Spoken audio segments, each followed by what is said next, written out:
So, in lane A, we have Bartosz Lubecki of Poland. There he is, getting ready, being supported by one of his teammates.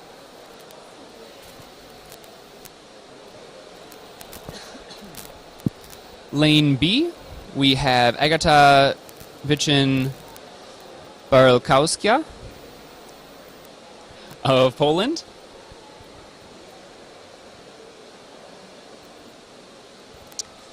In lane C, we have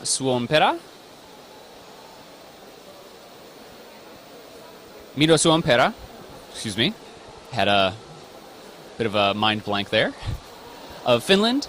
Yuriko Ichihara of Japan is in lane D. We have Janita Kolka of Finland in lane E. There she is with those sweet, sweet goggles. And then in lane F, we have Adam Drzazga of the UK. I believe he said he's planning on doing around 200. Although I could be remembering that wrong. 1 minute, 30 seconds. The current AIDA World Records are set by Matt Molina at 300 meters, and for women, 227 by Magdalena Tolch-Talanda. Magdalena is here. She's competing later on today, and Matt Molina is not here. He just came off of another big competition, so it's taking some time to relax.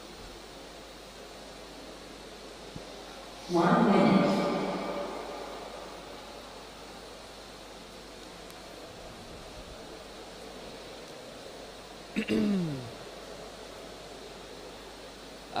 Hi, Evening. Evening asked, what about Alexei Molchanov? Did he participate at all? AIDA follows the international, or the IOC, the International Olympic Committee, rules and regulations. And as they have banned all Russian athletes from competing, AIDA has as well. So Alexei is not competing, unfortunately.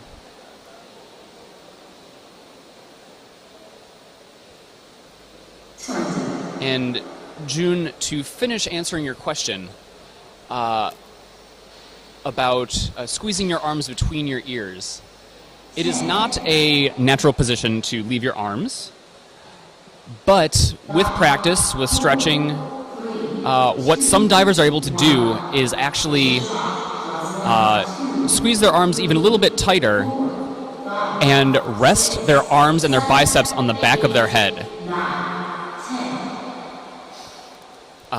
In doing this, this allows the diver to actually relax the shoulders a little bit, which can actually be a bit more comfortable than holding the arms above the head for such a long period of time. And as we watch and continue to move ahead today, we may see some athletes actually doing that.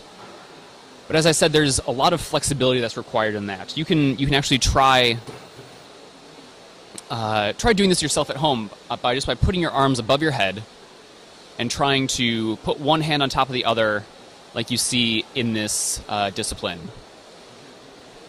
If you can do that, try moving your arms back even a little bit more behind your head. And if you can do that, you can bend over a little bit and see if you can rest your biceps on the back of your head and then relax your back.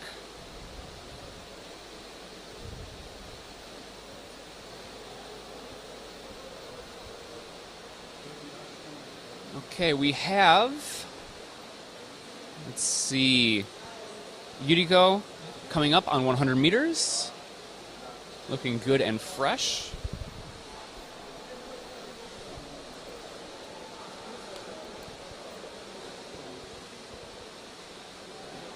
We're still going, very nice.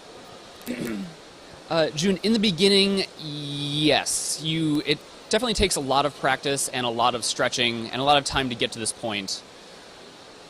But again, with enough practice, you can get used to it. You may also find that you don't need to squeeze your arms, and actually the position after a while, after you have more flexibility in your shoulders, it gets easier to do.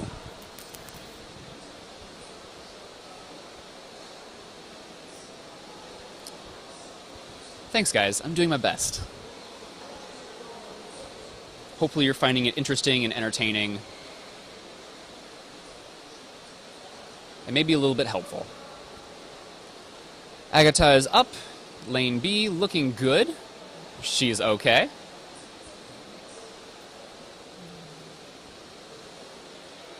Mito is up at 175. Giving strong recovery breaths.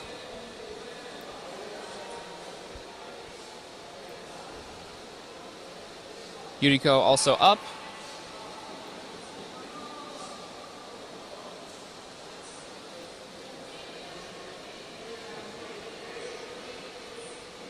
Adam is up at 200 meters.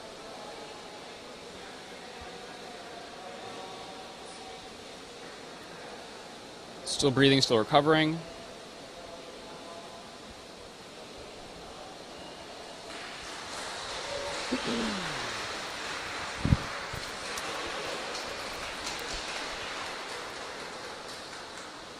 Sunshine Sister asks, I mentioned the IOC. Will freediving become an Olympic sport?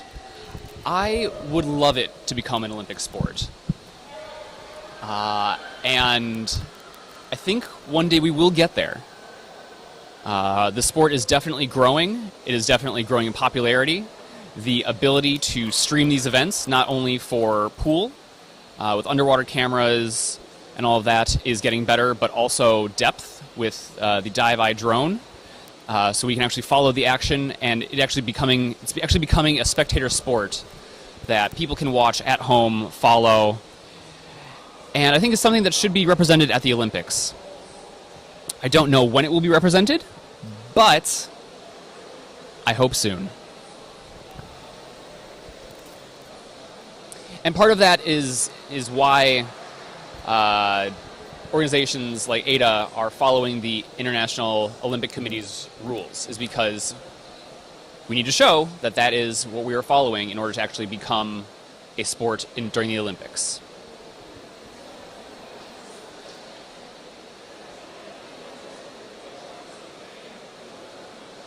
Valentin, that is correct. Yeah, also